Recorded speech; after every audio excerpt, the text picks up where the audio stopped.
Hello everybody, welcome back to another video. As you can tell by the title, I will be giving you some university advice. So I spent 3 years at university doing a Bachelor of Science degree in nursing, and I will now share my experiences with you. So first and foremost, the first thing that you'll most likely get when you go to university is your dorm key. Depending on the university, you may either get a dorm fob key or a card. Whichever one that you have, it is important that you keep it safe. When you lose your dorm key or dorm fob or house key, whatever it may be, there will always be a charge to get a new one. In my university, the charge was £10. Luckily for me, I never lost my keys. I had them connected to my lanyard, which would be on my neck every time that I'm outside. Obviously, you don't have to have your lanyard showing, you can always keep it under your clothes. Another one of my specialty is to keep a planner. Have a little planner or a diary or little notebook, keeping down all the things that you need to do. What I'd like to do is keep track of all my deadlines, making sure whenever I'm told something that is put down straight away. Having the to-do list on your planner keeps you accountable. At the end of each day, you can always go through and see what you have and what you haven't done. It's a way to keep you organized and stay motivated and on track. These days, people don't usually carry a book, but they do carry their phones, and a lot of phones like the iPhone will have a Google Calendar. So if you don't like using a planner, you can always use the Google Calendar app. Another university advice for you is, at the beginning of your course, there is always a syllabus for the whole year. It will most likely be a Word document explaining all the things that you'll be learning throughout the year. It could also include when your exams will be, how your exams are graded. Having this syllabus is going to help you throughout the year, since you're going to know what you're going to learn next. Did that make sense? I think so. For myself, I did a nursing degree, and in the degree it includes clinical and practical skills sessions. So it is very important that you know what classes are happening at which time. So obviously when you have a clinical or practical session, it's important that you're wearing the appropriate clothing. For example, don't show up to a practical lesson in high heels.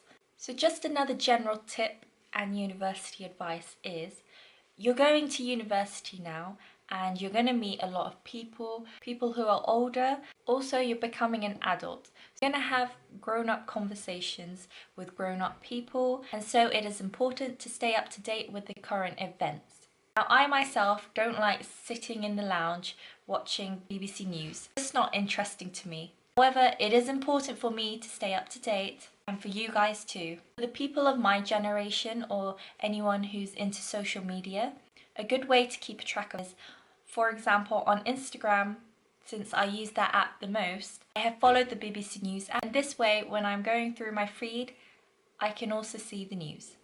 Okay, so another very important university advice is go to class. For me, doing the nursing degree, I was provided with the NHS bursary, did not have to pay for the tuition fee. However, for the majority of courses can cost about £9,000 a year. And on top of that, if you're staying in the university accommodations or student housing, you're paying extra for that. And also you need to pay for transport to places and also food. So going to university is very costly. You don't want to spend 3 years at university paying all of that money, not getting the best grade that you could have. Also, when you tend to miss out a lesson, you end up falling behind, like a domino effect. I see a lot of people, and I've been guilty of doing it myself. When I've missed a lesson, in the next lesson, I'll be catching up on that previous lesson, and then that lesson that I'm literally missing on the spot, I have to catch up on in the next lesson. And that's just not a good way to handle university. In university, you'll be having to write a lot of essays. What makes your work at university level is backing it up with evidence and references. And an advice and tip for you guys is, you can get a lot of references from the end of PowerPoints of lecture slides. And also, if you go into your module criteria, the course usually provides a list of references that you can always read through, and you can use some of them as well. I talked a little bit about money earlier, and so my next advice is budgeting.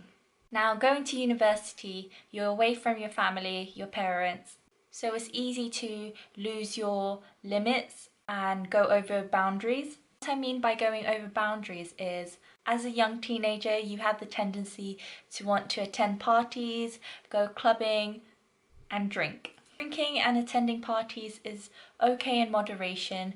It's another way to de-stress. However, drinking is very expensive.